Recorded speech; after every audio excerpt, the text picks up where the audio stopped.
Don't believe it. John, you're a murderer! Oh, I'm not a murderer. A murderer wants to kill. Mahasa!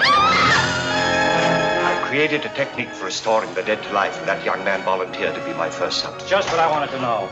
Unlock my hands! I've got to restore that boy to life! Black Roman has stood between us long enough. What's that? The pit. Why, there are bodies. The human brain gives off an impulse that can be recalled. And I know that power does not end with the brain.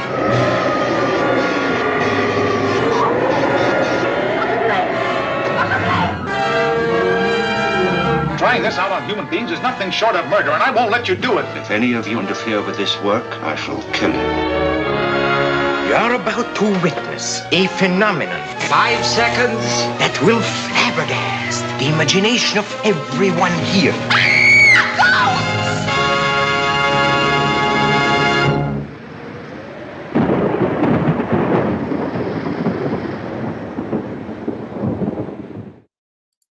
Oh boy, how about that to whet your appetite?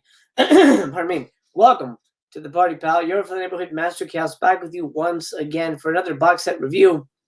This one is a double feature, something I've never done before, but there's just so much piling up that I'm trying to get through them so that I can get to other stuff. So, double feature time. This may happen again down the line. Who knows? As the trailers have told us or shown us, we're going to be talking about The Years of Lead and Karloff at Colombia from two different labels, two UK labels. Technically, Arrow is out of the UK, so we're sort of going across the pond for the box sets today. Let's start with Years of Lead. This is actually, I think maybe they're about the same age, but Years of Lead is at least the more high profile. So we'll crack into Years of Lead, and then we'll hang out with Lugosi. Oh my God, Karloff. It's been a long day. I had a date with Mr. Chaos. I'm a little tired, and that's why this video is so late. It's a live show anyway, so late in the day because of things going on in life. Karloff. We're gonna hang out with him in a minute, but let's go to Italy. Let's hang out with some fucking assholes. That's the beauty of this box set. It's full of mean, brutal jackasses, and it's pretty fucking amazing. I'll tell you that right now. Let me check in with the chat real quick, see how everybody's doing. Razor's in the house. Hello to you, sir. Razor started watching Years of Lead. Only seen Savage 3. Hope the rest. I'll get to it. Video store review is in the house. I am. I'm trying my best. Tom Ford in the house. How are you, sir? Fett in the house. How you doing, my friend?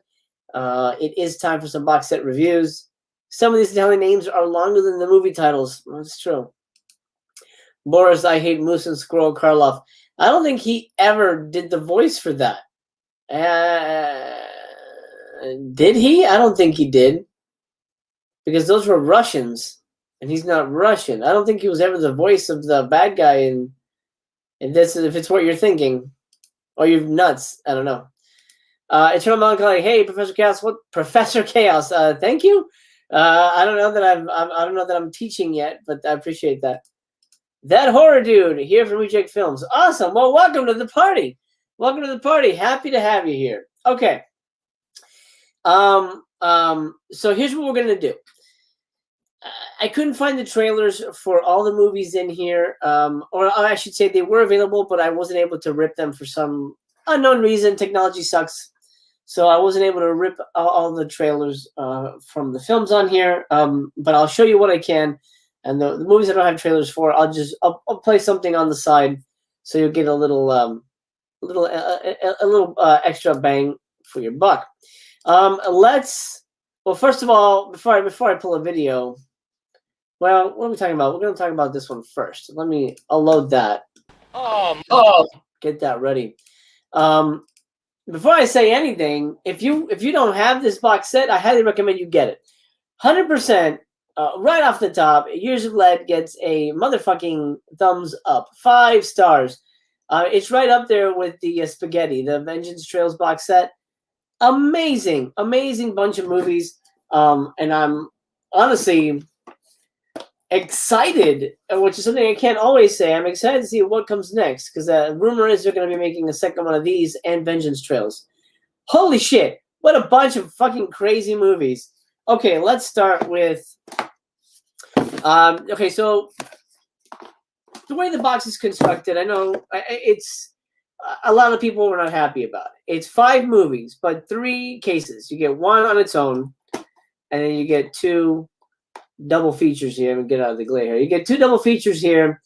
Honestly, I couldn't tell any difference in terms of quality. I think it's fine, and I think it's even better for shelf space, so it's not a big problem for me. But it might be a problem for some people. But you know what? The movies are so worth it. It doesn't matter if they look. I mean, I can't tell any difference, but if they look maybe slightly different because they're a little more compacted onto the disc, you're not going to really tell much of a difference. We're going to start. You know what? Let me flip this, because part of the fun. Well, since I'm here, I'll start with this one. Like Rabid Dogs, although I have the trailer for the other one up. Oh, Like Rabid Dogs, I couldn't find the trailer for because it was not. First of all, it was not safe for YouTube. There's a lot of boobies in it, so I was hesitant to pull it for the for the most part, and then also it was giving me trouble pulling it. I'll grab technology. Technology's not on my side today. Everything's running real slow. I apologize. I'll play this in the background. It's a trailer you just saw for the whole box set, just so you have a little information. Like Rabid Dogs is the boobiest movie in the box set, so we might as well start with the super booby movie right off the top. Like Rabid Dogs is essentially, this is footage from all the box sets, by the way, just to clarify that, from all the movies. Like Rabid Dogs is about 3 rich bitch assholes who decide to just, do some crimes. Like they just want to do it because they think they can get away with it. Everything from I think they rob a racetrack, shooting police in the face. Or is that now? Here's the thing. Here we go. Actually, that's from this movie. That person getting shot in the face. They're so similar that they're going to run together. So I'm going to tell you right off the bat. I apologize if I mistake events from one movie and attribute it to another film. I do apologize if that happens. It may happen because they're so similar. And I had watched these a week ago, so they kind of did run together slightly. I'm going to do my best to give you an honest appraisal. Overall, they're amazing movies. Those 3 guys, that's from Savage Dogs. We're not there yet. Or Savage 3, I should say. Like Rabid Dogs is about 3 rich guys and a girl that decide to just pull some crimes, everything from murder to rape, what have you, kidnapping, and it's an insane little thriller, super violent, super. Here's the thing: going into Polizioteki, I know the phrase. I've seen Polizioteki before. In my mind, Polizioteki are crime thrillers with the kind of a police story basis. The first two, that we're starting with, like Rabid Dogs and Savage 3, are essentially Last House on the Left style crime thrillers. I mean, they're essentially police detective because there's police involved, but it's mostly about the uncultured, wild, uninhibited Italian youth who decides to just fucking go nuts, turn into the Joker, and break the rules. Like Rabid Dogs is essentially that. It is a thrilling, tense film, and one that honestly only stands out because the main cop's plan is to put his girlfriend undercover as a hooker to seduce the bad guys with her boobs.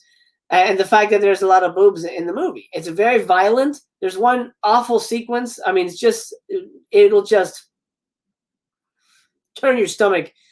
They kidnap a woman and they strip her naked just to drown her in a bathtub and shoot her in the head. Awful stuff. I mean, just awful stuff. But it makes for some really compelling crime thriller stuff. But to me, this leans more into Last House on the Left territory when it comes to like Rabid Dogs. Wow. So it just goes black. What a weird trailer that is. It just goes black. Okay. I didn't want you to leave a black screen. I just noticed that. Anyway, like Rabid Dogs, it's a hard watch, but it's a very interesting film. And I would say probably lowest. If I want to, I'll rate them. This is probably number 5 on my list of the best of the best in the box. But that's not to say that it's not a bad movie. It's a very good movie, but you got to be ready for this shit. Next, we're gonna flip it over. I like doing that. Look at that. Everybody's freaking out. You're gonna wrinkle it. You're gonna wrinkle it. It's fine. It's fine.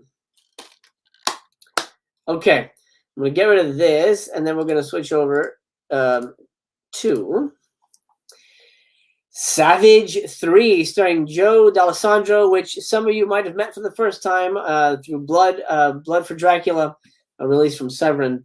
This is a really disturbing little movie. Essentially the same plot as like Rabid Dogs. 3 friends, they work in a boring, office job kind of thing, some kind of computer data entry thing. And then one day they just snap. They say, you know what? Fuck it. Let's just see if we can get away with it. And they just go on a murder spree throughout the city. I think this is the movie. I think this is the one. One of them has one of the most insane kills I've ever seen in an Italian movie. And I know that's saying a lot because we're talking about Italian movies here. But son of a fuck. I'll tell you what it is. They might actually, I think they show a clip of it in the Arrow video thing. I think they kidnapped some hookers or kidnapped them, hire them. Little do they know they're not going to live very long. And they take him to this factory. I believe it's Joe D'Alessandro. He gets on a forklift. He chases one of the hookers down, and he stabs her through the chest with a forklift. It's done in one shot. I don't know how they pulled that off. It literally looks like they killed that woman. Wow. Yeah. It's amazing. It's an amazing scene. Very shocking. Obviously, they didn't kill her, but it looks like they fucking did. Amazing. The movie starts off pretty slow. I wasn't sure if I was digging it. I was expecting a cop thriller movies, and the first 2 are disaffected youth criminal movies, essentially really violent Joker type story with a bunch of just asshole pricks. But as the movie progressed, it got darker and bleaker, more violent, more ugly, more difficult to watch. And then on top of it, you do have the cop story, and the cop story really gels it all together because there's a cop guy who's trying to track him down, played by Enrico Salerno, who was amazing in Bandidos. We just saw him in Vengeance Trails, amazing. So it's nice to see him here as the old cop who nobody believes, but he knows, he suspects it's this one guy who's acting pretty strange and has a connection to the case. Fantastic ballsy movie. The finale is really great. Actually, this is part of the finale. He just drives his car right into the building of his office workplace to get revenge on his boss. It's an unhinged performance by D'Alessandro. Honestly, the best he's ever been. I like him better in this than I do in Blood for Dracula. I'm not a big fan of Blood for Dracula, to be honest. But here he's amazing. And it's a thrilling, balls-to-the-wall movie that certainly redirects what you think a police detective is going to be. This is unhinged crime at its boldest, most violent, and honestly frightening. This movie is way more frightening than any horror movie to come out of Italy, because this fucking shit could happen and has happened. Horrifyingly true to life, and amazing to watch. They're hard to watch, but they're really worthy. And I think you're going to get a kick out of both movies here. I would put Savage 3 a little higher. I'll have to go through them to decide exactly where it all lays. But Savage 3 for me is 100% a thumbs up, and you're going to enjoy it, and it's a really amazing part of this box set. Let me check in with the chat real quick before we continue to the next ones here.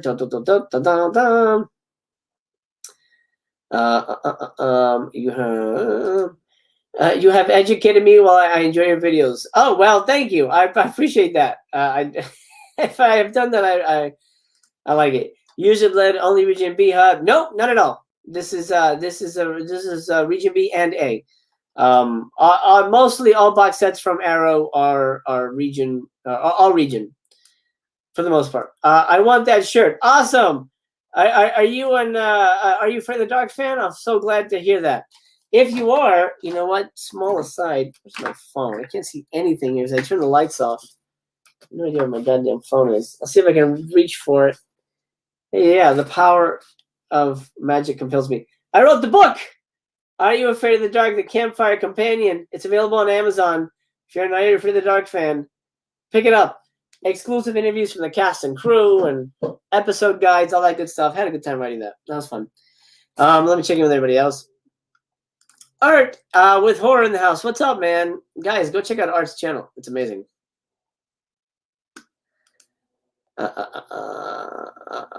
Call Scotland Yard. Master Cass has gone missing? Huh? I'm not sure what that means. Art with Horror. Went to Horror Nights this past Thursday. Had a great time. I'm glad, man. I hope you and the missus had a wonderful time. Did you get to do every maze? I'm not sure if you're still here, but if you did every maze, let me know. Potential animal cruelty with the rats fighting. A warning for anyone. Oh, that's true. I forgot about the rats. Yes. Savage 3, there's a scene where white rats are killing each other. That's true. I forgot about that. Catch All Media. Usually that was a bit of a miss for me, but there were some enjoyable moments. Oh, really? Oh, man. I enjoyed it overall. It's very brief. It's very brief. It's not even really focused on too much, but it is there. Okay, moving on. I'm gonna let's go with the other double feature here. I do have a trailer for this. Fortunately, I don't have a trailer for my favorite one, so you'll just have to take my word for it. This is Cold 38, a special squad. This is a very interesting movie, very much reminiscent of Magnum Force, the Dirty Harry film. A cop is unable to deal with crime at the level that it exists. It also costs the life of his wife. And he says, I need a special squad to combat this gang of mad bombers that are hitting town. I need a special squad, and they need special guns. So they all get Colt 38s, which look like regular cop guns to me. I don't know how they don't really look like. See what I mean? They don't really look like any specifically special gun. But okay, I'm fine. Maybe back then that was like, hey, nobody has these. Be careful with them because they're super cool or something. I don't know. They're not like laser machine guns or something. But that's fine. I guess it can't all be laser machine guns. That's essentially the movie. A gang of mad bombers are attacking Italy. A rogue cop with a vendetta against the leader who took out his wife puts together a special squad of super gun cops on motorcycles, and Well, it's Special Squad versus Bomb Squad, essentially. It's a good movie. It does slow down a bit. It kind of loses the thread slightly. But it never, in my opinion, it never really loses itself. It never gets bogged down too much in the minutia of cop stuff, which happens sometimes. It does deliver some great stunts, some great explosions. There's some crazy motorcycle stuff, in the finale. Vonnie, Inspector Vonnie, I think is the name of there he is the name of our lead cop here. The performance from the actor is fantastic, very magnetic. The villain, I think, is really strong. I think the only thing that suffers in the movie is the squad itself. We don't really get to know the squad very well. It's like 5 or 6 guys who essentially sort of become the heroes, taking on the squad and shooting them down willy-nilly. They've got a license to kill, and they're going to exercise it no matter what. The movie, of course, is chock full of violence, and violence towards women, of violence towards men, violence towards society. That's a big one. Violence towards society, I think, is I think that's really the running theme of this entire box set, as society run amok, as it were. But Colt 38 is popcorny at times, but also very much a hard-to-watch cop story that emphasizes how fucking dangerous it is to be a police officer. Of course, it's a little more exaggerated, a little more fantastical in this movie, but Jesus, if this is how Italy saw itself back in the day, it must have been a fucking nightmare. No wonder so much crazy shit came out of Italy. So a cop just got run over. Obviously not a real cop, but I mean, look at these. I mean, these are big stunts happening in the middle of the city. I mean, these are not low budget movies. I mean, back in the day, they probably were low budget movies, but to us now, the kind of low budget movies we get, this is the shit that's like put stuff to shame. Like the stuff that I work on, I was like, there's no way we could afford to do that nowadays. But back then, they had the same budget, and they got to do this shit willy-nilly. So there's some joy in watching that, at least for me as a filmmaker making movies, low-budget movies nowadays. It's nice to watch what low-budget filmmakers could get away with back then. Of course, a lot of that shit wasn't really safe. That guy probably died. But it's fine. It's for movies, and you can get away with it. Colt 38 is essentially a gang of Dirty Harrys on motorcycles chasing a mad bomber. It's pretty fucking cool. I highly recommend the movie. I think, to me, it's a very satisfying addition to the box set, and it feels more like the Poliziotteschi that I was expecting. At least it's in keeping with what I assume a Poliziotteschi was, which to me is defined by a rogue cop, playing by his own rules. And that's essentially what you have here. Colt 38, thumbs up for sure. Let's flip it around, and let's talk about one that's very unorthodox. It's weird. They have a lot of unorthodox Poliziotteschi in this box set, which is fine, because they're all sort of Poliziotteschi, but they all take different directions. Like this is the gimmick. This is the gimmick double feature overall. Let me switch over to the trailer for this one. I'm pretty sure, I have a trailer for this one. This is the gimmick double feature. You got the Colt 38s, and you got the race cars. Maurizio Merli in Highway Racer, or Poliziotti Sprinti. I don't know. That's terrible. This is the Fast and the Furious edition, or I should say Fast and the Furious knockoff, inspiration maybe, for this box set. What you have here is Maurizio Merli as a police driver. That's all he's called, a police driver, and he goes out of his way to prove to his partner that he's really good behind the wheel. Our villains happen to be really fucking good drivers. As a matter of fact, I believe the villain was an ex-race car driver that's turned to crime, or he was a cop at one point, I think, and then he turned to crime because he's really good at racing. He goes, I can just rob banks and race away. Maurizio Merli decides to prove to his boss, hey, I'm just as good a race car driver as the bad guys. Give me a super souped-up car.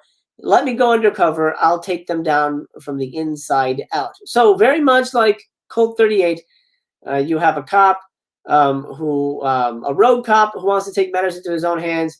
He gets a super weapon, in this case, a souped-up car, and he takes on a very specialized type of criminal. Instead of bombers, he's taking on race car driving bank robbers.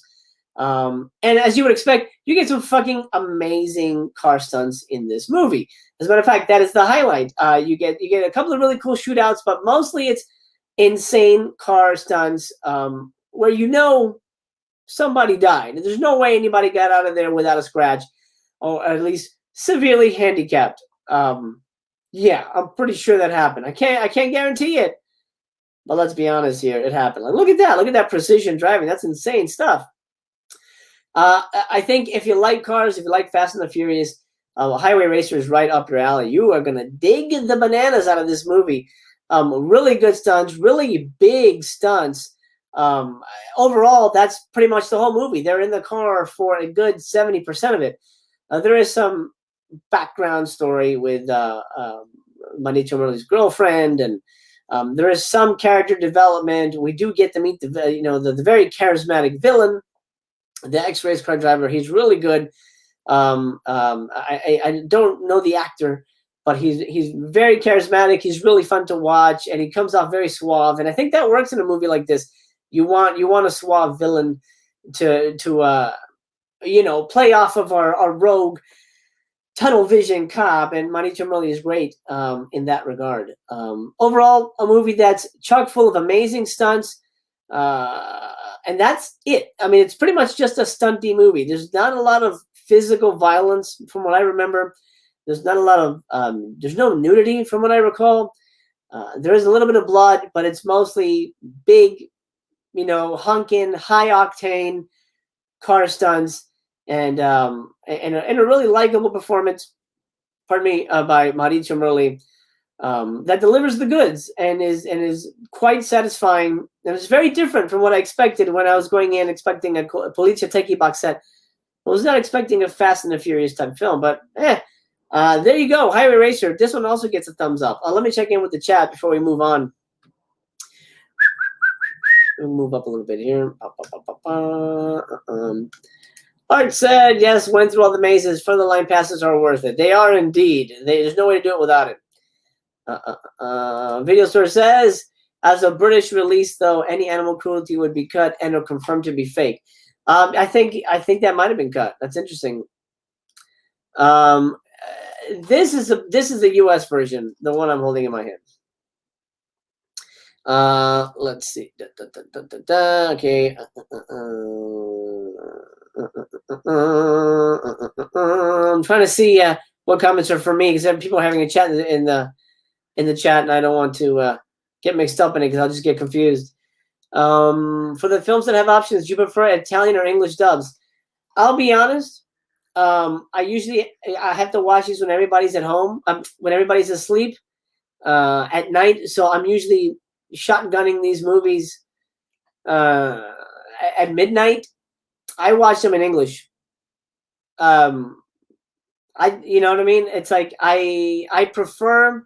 Let's be. I mean, I watch a lot of anime, and I get. Oh, I want to hear it in the actual language. But for me, I have to watch the movie. I can't be distracted. If I can only watch it subtitled, I'll watch it subtitled. But I prefer to watch the movie instead of read the movie. It's very distracting to have to read it and then miss the cinematography or miss the performance. It's tough. So if I can watch it dubbed, I'll watch it dubbed. It's way easier for me to do it that way. Fed says these all sound very cool. Yeah, they're very good so far. You're gonna enjoy these very much. Mike says back then Italy was run by the mafia and the streets were dangerous, and they put it in these Eurocrime films. The streets, yeah, streets were dangerous as ass. Okay, let's move on to the last in the box set and my favorite. And unfortunately, I don't have a trailer for you because it wouldn't let me download it, and which sucks because it's one of the best ones. So what I'll do is I'll just again pull the trailer for the box set, give you something to look at. Okay, last but not least,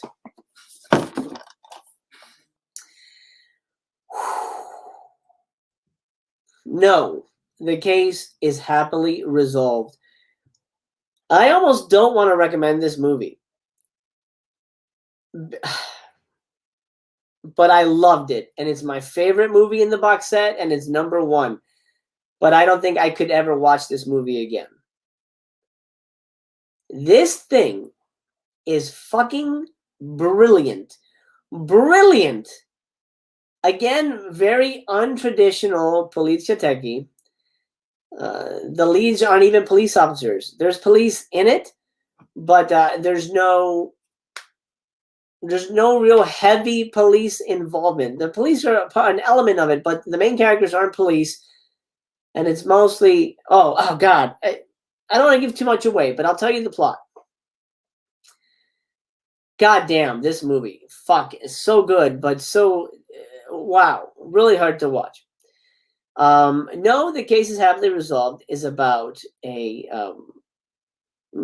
average ordinary Joe who goes fishing one day. He's at a lake. He's fishing at a lake, having a peaceful day by himself, fishing alone, listening to the radio. All of a sudden, he hears a woman screaming for her life. Help me, help me. He gets up. What the fuck is that? He follows the sound through the bushes, and he comes across an older man beating a woman to death. And she's the one who's been screaming. And he's standing there. He's petrified. He's like, what the fuck? What's happening? And the woman dies. And then the old man who beat the woman to death looks up, and they lock eyes. And the fisherman guy goes, holy shit. And he fucking books it. He gets in his car. He drives off. And he tries to find the police. But he keeps, running into different obstacles, and he can't. He was trying to report the guy. Different obstacles prevent him from reporting to the police. He sees that the old man is following him in the car because he saw the old man's car, and he decides, let me just go into town. He gets to town. He decides, you know what, fuck it. I'm just going to pretend I didn't see anything. I'm just going to ignore it like nothing happened. The next day in the newspaper, he sees that the body has been found, and a witness was there, and he saw who did it. What happened? Well, the fucking murderer went to the police first and framed the fisherman. Holy shit! That's the beginning of the movie. That's our first act. Now, why would the police believe him if he goes to the police and say, hey, no, I'm not the murderer, even though he says I'm the guy who did it? It's him. What a simple yet brilliant setup for one of the most shocking, suspenseful, and frankly, nail-bitingly hard-to-watch movies I've ever seen. Not even to say, Joe came out of Italy, but in general, one of the most shocking and suspenseful movies I've ever fucking seen. I mean, this is more suspenseful than Hitchcock stuff. I mean, insanely great. No, the case is happily resolved. This is my number 1 pick of the out of the box set. So shocking. I'm not going to tell you how it ends. The journey from what I just told you to the finale, it's something to be experienced. And I think if you get the box set, if you haven't started it yet, or if you're in the middle of it, get to this one. Maybe get to this one last. I think it's a good way to. This was my last one, actually, so it was a good way to go out. But son of a fuck, man, this movie is on another level, and I'm so thrilled to have experienced it. I'll tell you what, I'm never going to watch it again. I'm never going to watch it again. Let me rank them. I've already told you this is my number 1. I'm going to put these out. We'll talk about the special features in a minute, by the way. So number 1, I would say, what was this on here? I guess I would say Highway Racer would be number 2. Then Savage 3 is number 3. Then I'd say Rabid Dogs, which is on here. Rabid Dogs is 5, actually. Actually, number 4 would be Cold 38. So there you go. That's my ranking on those. I really like this box set. I highly recommend it. I genuinely do. I think you guys are going to have a hell of a good time with this, a bunch of movies. It's very unique stuff. And stuff that we don't normally get to see in America. And here you go. Finally, just for you, released here. Now, from what I remember, there's no commentaries. At least I didn't listen to any. But there are plenty of interviews with a couple of the actors, cast and crew, and Poliziotteschi experts, or experts on Italian cinema. You know how Arrow does it. Arrow does what they do. And they provide some very wonderful extras about each movie. So you get a special feature, about each movie. And then I believe one of them, I want to say, no, the case is happily resolved, which I'm not going to tell you if that title is true or not. I won't tell you that. Because I was hoping, well, I'm not going to say anything. You'll see. It's pretty great. So every movie has its own special feature, and then on that disc, the single disc, it has I think it's a 20-minute retrospective on Poliziotteschi in general. So that's pretty cool. Tell you a little bit more about the subgenre. Then the book, Years of Lead. This is an amazing book. Let me get to the comments, and then we'll talk about the book real quick. I don't want to go too far here and miss everybody. I think my dad would like Highway Racer. Sure, I think he would. It's a really good movie. It's a really, really good movie. It's definitely a car guy movie. Hey, good to see you. Viva l'Italia! Razor, wow, what a review. I'll have to watch this one next. Razor, just be ready for it. Just popped in for a sec. I don't want to watch your review yet since I have both and haven't watched them yet. Well, I won't give any spoilers away, so don't worry. Marco, I've only seen Savage 3 and was enjoyable. That was a really solid one.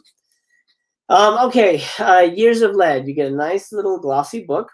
It is, I believe it's a collection of essays, and it's by different writers. So you have my buddy Troy Howarth, who's been on the channel, Michael Mackenzie, Rachel Nesbitt, Kat Ellinger, and James Oliver. And I'll show you this. The glare might suck on it. So basically, you get a little essay on each film, some highway racing action. You get a little bit of everything. I want to make sure there's no nudity because there is quite a bit of nudity. There's rabid dogs. They like to wear the ski masks. Let me see if I can show you. Gosh, I want to show you something from my favorite, if I can get it. Yeah, there's some crazy kills in Savage 3 that are just nuts, man. Like, oh, it just makes you feel bad. Oh, here we go. This is from No. The case is happily resolved. That's the old man killer when the fisherman saw him. So that's what he looks like in the movie. Fantastic! What a good movie! Fuck! Great movie, but I'll never watch it again. So hard. So, oh my god, what a tough watch. Years of Lead. If it's still available, it probably is. Get it. You're going to love it. It gets the stamp of approval. Thumbs up, 5 stars. Years of Lead is a fantastic piece of work. Showcasing some really, really unique art stuff that we don't really see nowadays. Well, I guess we do in special circles, but not always. Okie dokie, artichoke. Goodbye, Years of Lead. Let's go to Eureka and let's talk one of my favorite actors of all time, Karloff. Karloff is one of those guys who you can't help but love. There's no way. But I'm going to dip that right there for a minute. I'm going to freeze on his face right there. Razor said, Savage 3 guys going crazy for no reason except for the one guy whose family mobbed him. Anyone will go crazy after that. Yeah. Well, I think the whole point was that society is crushing them and making them, I guess, making them feel trapped. And so their only outlet is murder. I know. It didn't make a lot of sense, but it was good. A video store, Years of Lead, Hours of Fun. There you go. Another recommend. Karloff at Colombia. Holy shit. Amazing. I'm such a fan of this guy. I think he is good in everything he fucking does. Everything. There's not one thing that I've seen Karloff in that has been disappointing. Even a couple of the things in here, which we'll get into. Karloff at Colombia specifically references and includes 6 movies that Karloff did in a while, I guess, on hiatus from Universal. He had just, according to the behind the scenes and the other special features, he had just finished Bride of Frankenstein when he did the first one here, Black Room. And then the other ones started his cycle of Mad Doctor films. You get 6 movies in this box set. 5 of them are the Mad Doctor films. And this is, from what I understand, his entire run at Colombia. There's 2 more he did before this, but this was before he was famous. At least he was Karloff. So they're not necessarily considered Karloff pictures. Hey, my buddy Cinema Dave's in the house. What's up, Cinema Dave? Karloff rules indeed. Oh, Black Room. What a great, great movie. Hey, Nathan Jones. I'm decided to jump into this in October. Glad to see you covering. Oh, you're going to love it, Nathan. Oh, you're going to love it. You're going to love it, man. Oh, so good. Oh, let's get into it. Luckily, I have trailers for most of these. It's hard to find trailers for old movies. So I can't give you visuals for all of it, but I can give you a visual for, there it is, my favorite one. And that's where we're going to begin. The Black Room. You know what? Since the Emery case is boring, I'm gonna keep it in the slip. I'll just hold up the slip. I'll do that. The Black Room. Holy shit. What a movie, man. What a movie. First off, I should say, none of these are really horror movies. They're not anywhere near Frankenstein or, gosh, even anything like any of the Edgar Allan Poe type stuff. They're pretty much melodramas or science fiction. The Black Room is very much a melodrama with horror elements. The Black Room is the one that comes the closest to being a horror film. It's about twin brothers played by Karloff. It's a story. It's a story that'll feel familiar. There's not really anything new to it. You won't be surprised by the film, but it's certainly delivered in a very satisfying way. Twin brothers, one good, one bad. You know the thing. The bad one decides to kill off the good brother and pretend to be the good brother, and then stuff spirals from there. It's very much a creaky, old, dark castle movie, and it's very much more of a drama than you would expect. But boy, there are murders. There are plenty of murders, murders galore. Not very, in your face murders. I mean, we are talking about 1936. I'll tell you the year right now. 1935. I think so. The print is so goddamn small. Yeah, 1935. So you're not gonna, you don't expect Texas Chainsaw Massacre. I mean, I'm guessing you go to Karloff, you're not expecting Texas Chainsaw Massacre. But what you have here is a competently told story, great photography, solid acting, and a really unique performance by Karloff. As a matter of fact, The Black Room is touted as the first time we see him out of the makeup. At least that's how they sold the movie. This is him out of the Frankenstein makeup. So we get to see him in all his unique looking glory. And boy, he's so good in it. He's so good. And this movie really set a high bar for the rest of the box set. They're not as good as The Black Room. I'll say that. Black Room is a 5-star movie. Solid on every level. Suspenseful, thrilling, and just gorgeous to watch. One thing I should say about the box set in general, all these movies are very, very short. I think the longest one is, I'm trying to find it here. I don't know if it's broken up. I think the longest one is 1 hour and 14 minutes, and it actually turned out to be my least favorite one, which we'll get to in a minute. But The Black Room, I think they're all about, it's hard to, they're not really divided. They're all about, I think the least is about, Black Room is 1 hour and 8 minutes. I remember that. 68 minutes for this one. And the other ones are about 1 hour and 4 minutes, 1 hour and 7 minutes. They're very quick movies. But you want to know something amazing? Something that, Jesus Christ, I as a writer, I'm boggled how they pulled this off. In 1 hour of movie, they managed to tell a satisfying narrative, a beginning, middle, and end that is flawless. I mean, when we get to the mad scientist stuff, it gets a little wonky and it feels more like 2 acts, but stuff like Black Room, and then later on Devil Commands, they feel like fully fleshed out, realized movies. So don't think, oh, it's an hour, it's going to be really short, we'll be in and out. They are short, but they feel like 2-hour movies. I don't know how they pulled it off, whether it's whether it's just the dialogue or the fact that there's a lot of, I'm guessing the trick is there's a lot of scenes and there's a lot of plot, and none of the scenes are too long. You get a scene, you move on. You get a scene, you move on. None of the scenes last for very long. They don't feel like a play. And you get a story that's fucking satisfying and is wrapped up, and you get all the elements of the story so that you can play along at home and you don't feel left out. Somehow they're able to pull off what modern movies have trouble doing at 2.5 hours, telling a satisfying, solid story in less than 90 minutes, less than an hour and 10 minutes. Amazing, amazing, amazing, amazing. And that's a credit to the filmmakers back in the day and the talent that was responsible.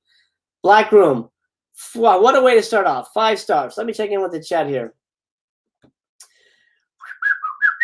Video Store says, are they good for October Halloween viewing? They absolutely are, because they're very atmospheric. But if you're looking for creepy horror stuff, they're not creepy horror stuff. That might turn a few people off. It's really, the bulk of this is, kind of like low budget science fiction. That's kind of what you're getting here. But they're very good. They're very atmospheric. Cinema Dave says, Karloff kills Catherine DeMille, who was Cecil B. DeMille's daughter. Yep, that's right. Cecil B. DeMille's daughter she's gorgeous in this. Like I think she was the adopted daughter too, according to the audio commentary. His adopted daughter. She's beautiful in this. I'm like, oh man, who's that? But she gets whacked. But we're not gonna tell you who that is because it's not a spoiler. So when she shows up, I'm not gonna tell you who's who. But she's in here. Marco has a question I think was answered. What's the best Karloff movie?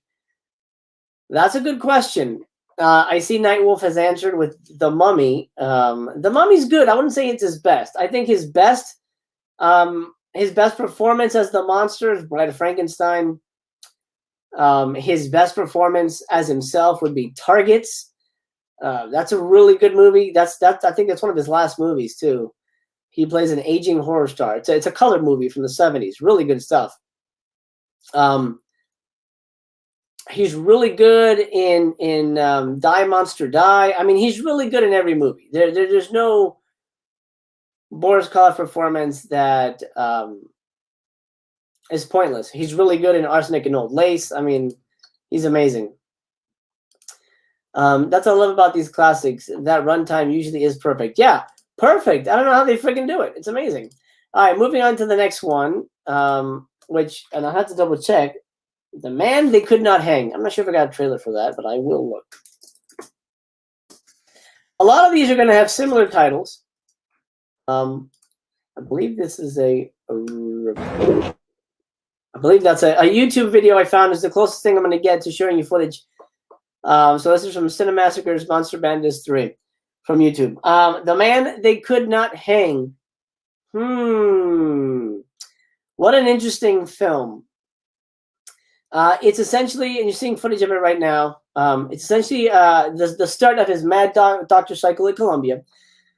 He's a scientist who's come up with some kind of apparatus, as you see it right there, some kind of glass bulbs that keep you alive after death. So he's doing an experiment on his lab assistant, and he dies.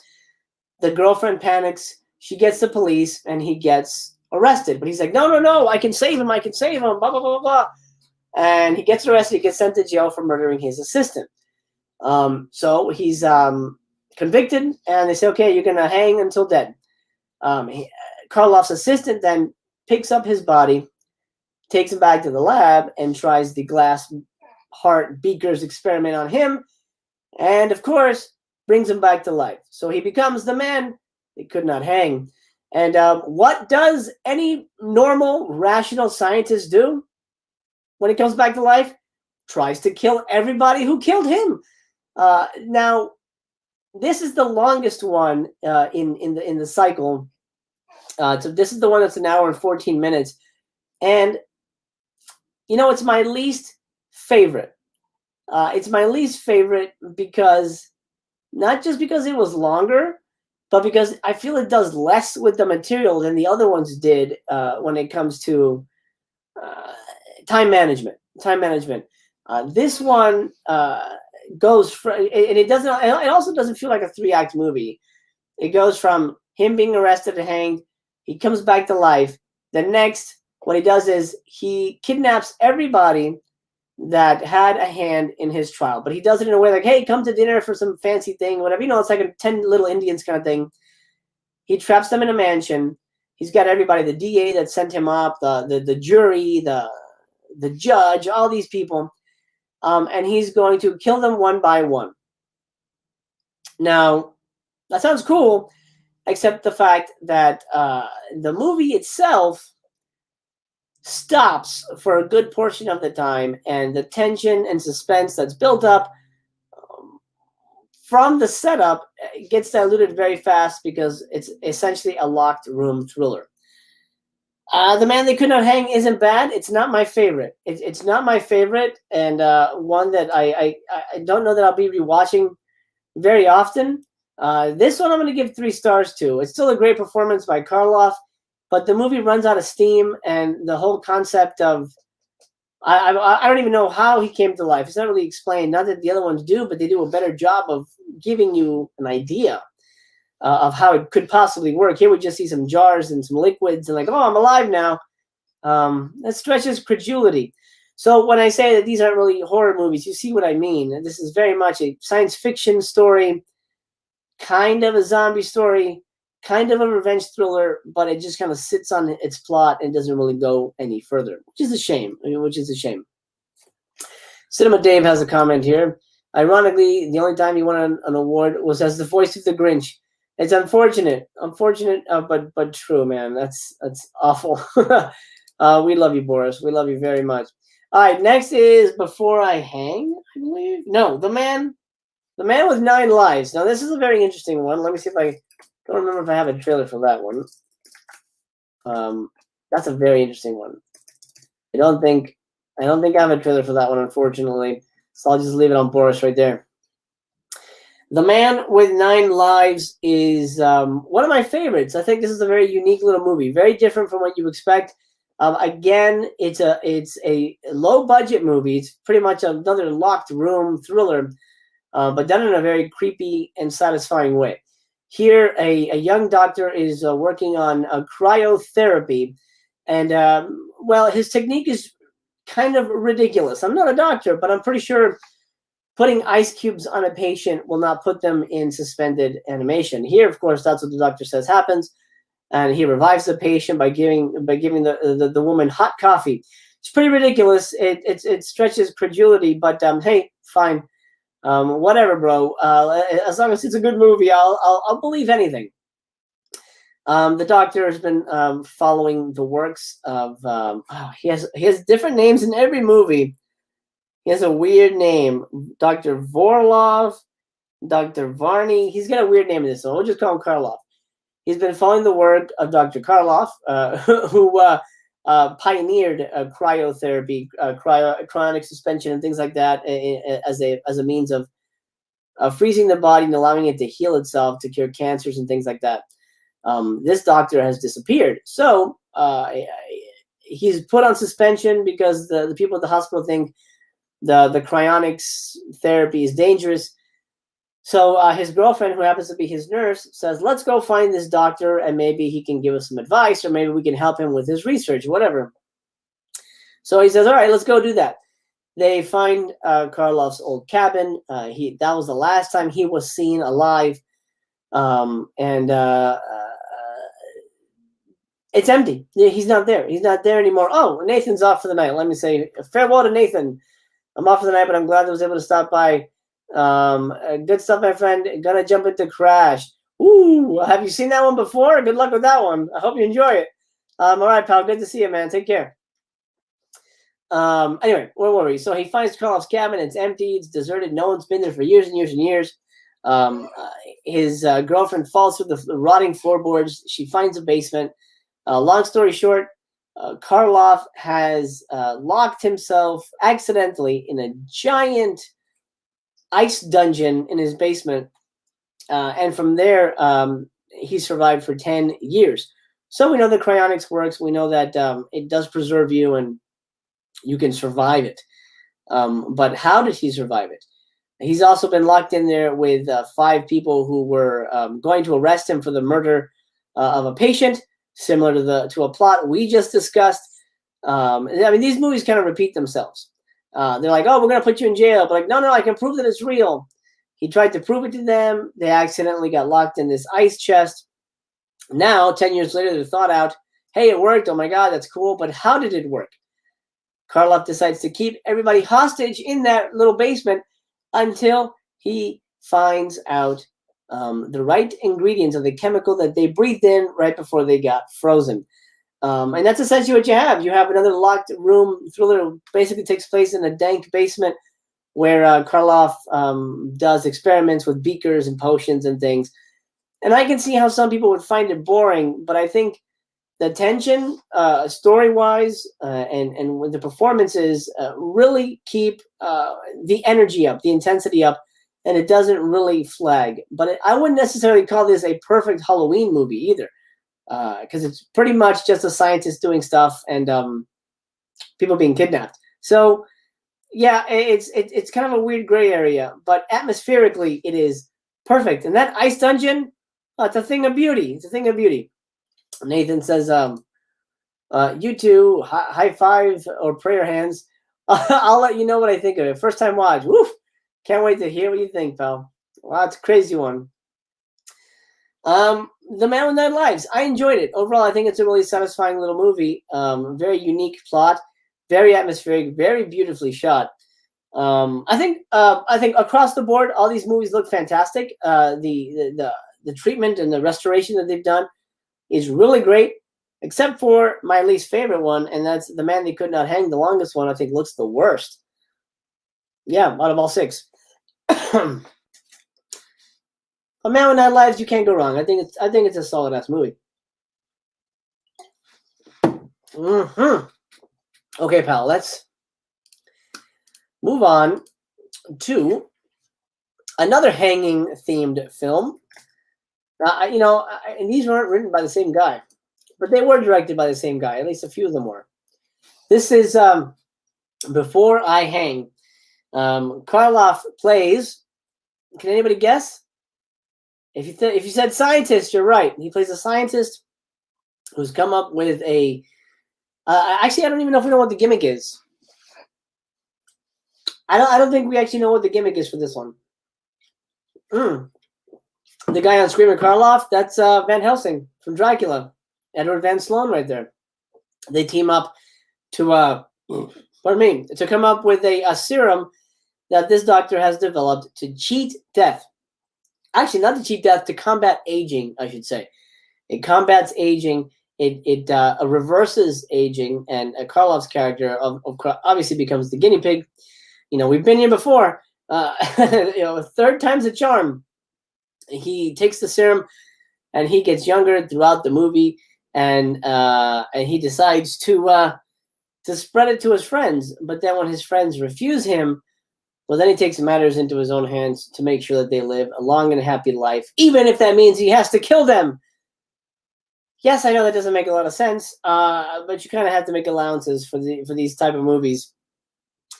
I mean, we're 3 movies in with essentially the same plot. It's good, but not great. I think there's some atmospheric moments, but this one definitely feels like a 2-act kind of movie. First act, he's in prison. The second act, he's out. and he's trying to convert people into his, anti-ageism serum, and they're scared that they're going to die or get poisoned or whatever. But overall, I think it works better than The Man They Couldn't Hang, but it's not as thrilling as those movies. I mean, the main trick here, and this might be the first movie that does it, is he needs the blood of a person to help him stay young or something. Not that he's a vampire, but to create the serum, his dose was created by a murderer. So he gets murderous tendencies. And so every once in a while, he'll get this urge to strangle somebody. And he does. So it's kind of that body parts type thing where, like, if part of you is a killer, all of you is a killer. This might be the first movie that did that. I don't know. So it might be unique based on that story point alone, because it might be the first one that does that. Before I Hang, not a terrible movie, but a little slower going, a little more measured, and not as thrilling and atmospheric as I would have liked. But a very unique story. It might be a first of its kind when it comes to that body swapping, transplant kind of thing. I don't know. I might be wrong about that. Let me check in with the chat real quick. What am I drinking? A little Topo Chico, man. Topo Chico is the mineral water that doesn't go flat. I love it. I'm trying to wean off soda and shit like that. All right. Next, my second favorite, and I don't remember if I have a trailer for it, but it's so dang good. The most atmospheric film in the box set, one that this and the Black Room make the box set worth it. Of course, I'm talking about the film The Devil Commands. Wow, wow, wow, wow, wow, wow, wow. Talk about an atmospheric film. Jesus Christ. Atmospheric on every level, and probably the creepiest. This is the only real horror movie in the box set. It's about a scientist, duh, and played by Karloff, also duh. And he has come up with a way, initially, to read brainwaves. His wife dies in an accident, and he finds that he can communicate with his wife through this brainwaves machine. So what you have here is an EVP movie. So, did you guys remember the movie White Noise with Michael Keaton? EVP is a big thing, in paranormal circles. We love EVP. That's how we can speak to these individuals. So Karloff has made the first EVP machine. And with it, he wants to try to make contact with his wife, who he misses obviously very badly. He teams up with a psychic, a charlatan psychic, who at first he thought he could use, her psychic ability to contact his wife. Turns out she was fake, but there was something about her. She actually was able to channel a kind of electricity. So the film takes place in this creepy old mansion right there that you saw. And he starts working with this psychic lady to create a link to the other side using this ridiculous diving bell device that she wears on her head and connects it to other people. It is it's slow parts. I'll be honest, it's slow parts, but it is atmospheric, creepy, and genuinely chilling. The parts where you hear the wife talking through the device, that's not subscribed to me, but you can subscribe to me. That's for the I had to pull it off a YouTube video who was talking about the movie. It's the best I could find. It's a chilling, a really atmospheric film. The beginning feels very much like an old ghost story. We see a rain-swept old house in the middle of the night. We get a creepy voiceover from Karloff's daughter talking about the legend of her father and how no one goes to the house anymore because everyone believes the house is haunted, and really creepy setup. And then what you get is a shadow-laden creep fest, which masquerades as a science fiction movie, but is essentially, in my mind, a very creepy early Ghost Hunters movie, because he's trying to contact the dead.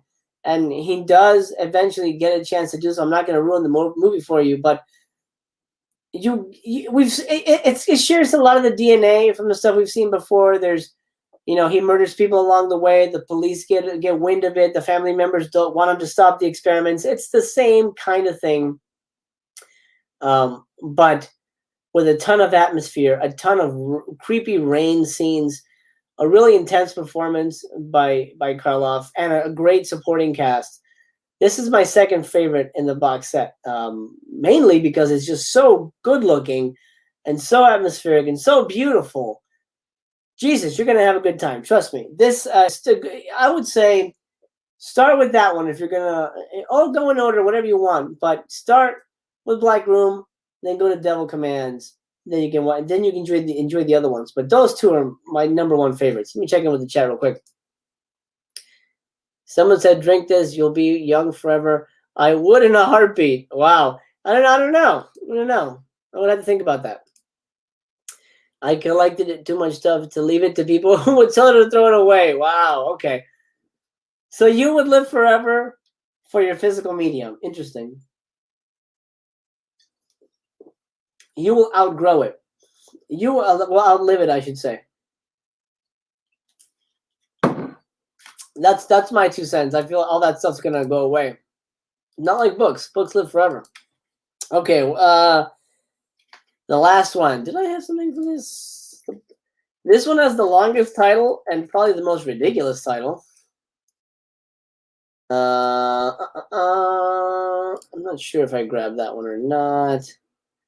No, I don't think I have a trailer for that one. All right. No problem. I'll show you the other one.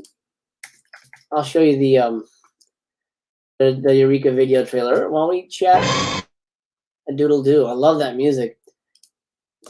And as a bonus, Karloff is actually in these movies, unlike the Christopher Lee set. Ah, yes.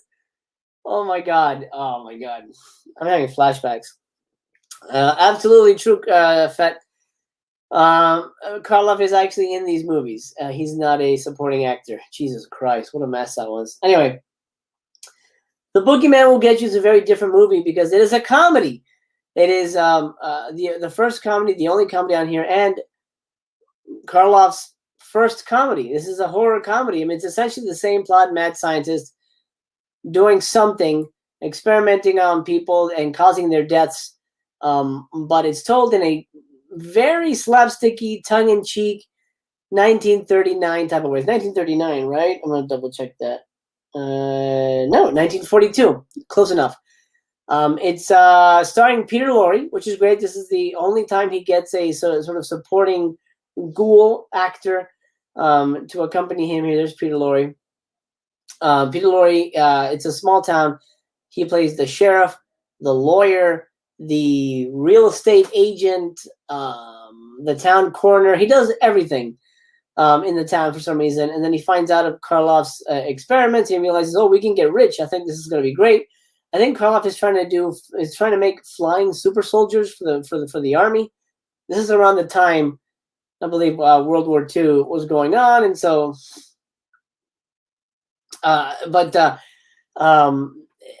So the movie's about super soldiers, but not really about super soldiers.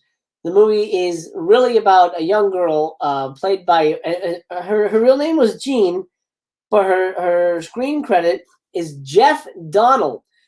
Jeff is a lady, and in the credits we specifically it's called out that it's Miss Jeff Donnell. I don't know sure why she went with that. I think she was a fan of Mutt and Jeff, and she wanted to call herself Jeff. Anyway.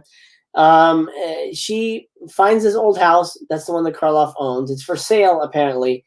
She wants to buy it to start an inn, a little country inn. She's running away from her ex-husband or something. Her ex-husband finds her, and we get sort of that marital struggle kind of thing with they bicker and stuff like that, and then Karloff's staff is goofy. There's an old lady who's really into chickens. There's an old man who's really into pigs. So that's really the bulk of the movie for the first half. The second half becomes very much the mad scientist movie we expect. as soon as Peter Lorre becomes involved in the shenanigans, for lack of a better word here. I'm gonna pause it right there with Peter Lorre speaking to one of the police officers from the finale. It's a goofy little movie. Mileage may vary as to whether it will make you laugh at all. But I liked it. I had fun with it. I think it's a fun little movie. It's a nice way to go out with the box set. It's a very different film, even though it's sort of, checking off a lot of the same boxes. It's still a very fun, very satisfying movie. Cinema Dave chiming in with some facts here. Slapsy Maxie Rosenblum fought Joe Louis for the heavyweight championship. Maxie's in this movie. He plays a powder puff salesman that they take in, and that's when because this movie to me feels like two acts. The second half of the movie is Maxie and Peter Lorre heavy, and he's fine. He's pretty much plays kind of like the punchy, moronic lug kind of character. But this movie is really, in my opinion, Peter Lorre's and Karloff's. I think they shine. And everyone else is just kind of like marking time, taking up room, in my opinion. But The Boogeyman will get you, man. I think it's a fun movie, and it's a fun way for the box set to go out. Okay, let's talk about the disc itself, or discs, and the packaging. Oh, you know what? I forgot. There is a booklet. I'm gonna go grab the booklet real quick. And this is. I was reading it by my bedside. So 3 movies. 3 movies on a disc. And they all have special features, which is great. They all have commentaries, which is amazing. I'll talk about the commentaries in a minute. And then I believe the first disc has 2 radio plays. Obviously featuring Boris Karloff. Amazing stuff. Amazing stuff. Which, if you have nothing to do, you can just play it and put it on and do chores and play it on, or play it over your speakers and just do chores and watch it. I didn't get a chance to do that, but I have listened to his radio shows before, and they're amazing stuff. Let me go grab the booklet. I'll be right back. You can watch this. I don't believe it. Tom, you're a murderer! Oh, I'm not a murderer. A murderer wants to kill. Mahasra! I created a technique for restoring the dead to life, and that young man volunteered to be my first subject. Just what I wanted to know.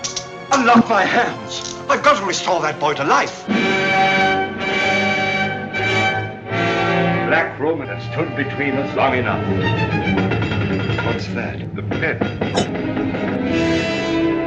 My little bodies. The human brain gives off an impulse that can be recalled. And I know that power does not end with the grave. Those are the helmets from Devil Commands. I love it. Okay, let's take a look at the box set. I'm going to go just me. Lovely booklet, amazing little booklet. Write up about all the films, all the production in the films, classic posters, all that good stuff. Some great stills there. I love it. It's very much an Arrow type box set. I'm a big fan of Eureka. I really love what they do, and they really highlight some important, unique movies that we don't really get to see nowadays. And it's not the same old stuff that everybody releases. Does Vinegar Syndrome have to release The Lamp again? No. Does Severin have to release that Beyond Darkness movie, whatever, the Evil Dead 5 again? No. Let's get new movies in there. And I love, this is my favorite type of movie. I love black and white horror science fiction. That's anything I'd say 30s to 50s. I'm a big fan of it. I will go out of my way to grab it. It's amazing, and I hope we get more of these. The last thing I got that's similar to this was the oh man, what was it called? And the Inner Sanctum box set. That was really good. That was really great. Actually, Eureka released their own, but I grabbed the one from Mill Creek. Only limited to 3,000 copies too, so maybe be quick if it's your thing. Oh yeah, and then you know what? Stuff is selling out so much faster nowadays, which is insane. Let me highlight something else. Another box set that I want to get and get your opinion on, guys. I'm very curious what you guys think about this. Do you guys know Imprint? I know I covered it in one of my news videos. I announced this on Let's Watch yesterday that I want to be Halloween for Master Chaos Theater is going to be all Hammer movies. It's a Hammer Halloween, and I'm going to be bringing at least 13 reviews. Hopefully, we'll see of Hammer horror titles. So I'm considering grabbing this. This is very limited, nearly sold out from Imprint. Hammer Horror, 4 Gothic horror films. It's not $120. That's in Australian dollars. I priced it out. I think it's like $90. I guess plus shipping. Or maybe shipping is free at some point. I don't know. But I'm thinking of getting this. I really like that box, and they have really interesting boxes. And I don't know that I've ever seen it. I've seen Vampire Circus, but I don't know that I've ever seen any of these. So it says 5 discs. I wonder why 5. We get Countess Dracula, commentary about my favorite guys. Love these guys, Jonathan Rigby and Kevin Lyons. Love those guys. My favorite audio commentary guys. We got Hands of the Ripper, Twins of Evil, Vampire Circus, and then exclusive bonus Blu-ray disc, limited to the box, Flesh and Blood, the Hammered Heritage of Horror documentary. That's interesting. Dang, bro. I don't know. I think I might want to grab it. I'm curious what you guys think. Do you guys have this? Would you pick it up? Do you think it's worth a grab for the October Hammer reviews? I'm curious. Let me know. I would love to hear from everybody in the chat. Razor says, would you ever reconsider starting your label? You could release a lot of hidden gems. The problem with the label thing is that it's so hard and so much work and so much paperwork. It's honestly a big headache. And it would be kind of like a one-man job kind of thing, and because I couldn't afford people. No, I mean, unless I partner up with somebody and they know how to do it, then yes. But I don't think I would do it.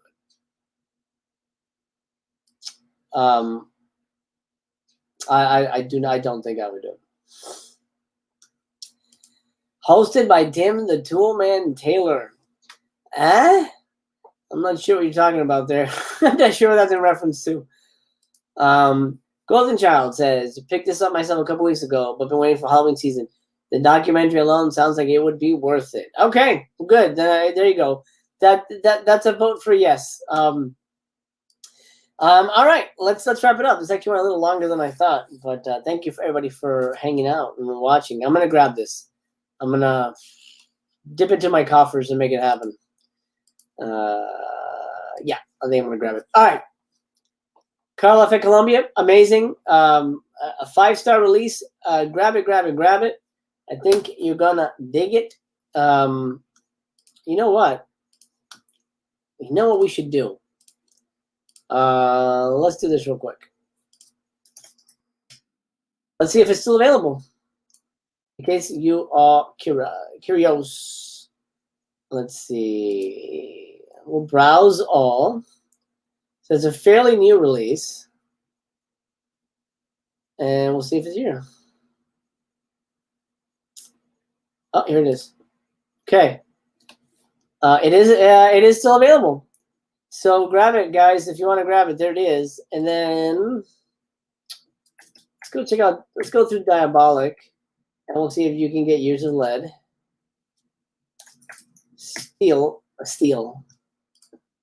Still from them. Yeah, still in stock. $79. 69. I'm sorry. If you guys want it. It's available now. Grab it. I get no percentage of that, by the way. So just just if you want it, it's there. The Silver Screams box set is a must-get. Republic Films horror movies from the 40s and 50s. I got it, Vince. I ordered that. Don't worry. I didn't even have to ask. I got that shit coming in, and that'll be a box set review down the line. But that's already in. Maybe put a YouTuber label together. The problem is none of us really have any money for it, man, or the time to deal with lawyers and paperwork. I don't know. It would be a giant brain trust. It would be a lot harder than it sounds. Never watch Hammer movies except clips. I know. Well, you wait for my reviews, and then I'll highlight some good ones. Oh, Hammer movies by Tim the Toolman Taylor. Got it. You're too quick for me, man. I can add it to my King Tut style burial. Movies, negas, funkos. Damn, I need gold and jewels.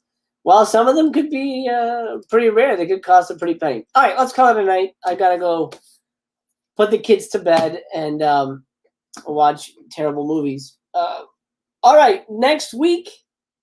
Actually, tomorrow. Oh my God! For everybody still watching, oh my God! I'm so excited. I'm so excited for this. Thank you for hanging out. Here's some good news for you. You get a sneak peek at what's happening tomorrow. I've got a special unboxing. Special unboxing with a special guest. I'll tell you who the special guest is at the end of the video because you're not going to believe me, but it's true. But this week I got some Mastercast theaters happening, and then Friday I will be covering the Black Friday Vinegar Syndrome reveal. So we'll be doing that live. I always have fun with those. And then Saturday, that Saturday, we're going to be watching the director's cut of Boarding House. Bring a lot of snacks. We're looking at a 3-hour shot on video movie here. It's going to be painful. Kind of. It'll be fun. And then next Sunday, I'm not sure if I'm going to be doing a box set review. We'll see what happens. But tomorrow, Monday, it's not technically a mail day Monday, but it'll be an unboxing. I'm going to be joined by Hollywood superstar Shia LaBeouf. That's right. Shia LaBeouf will be here to help me unbox a very special item. See you then.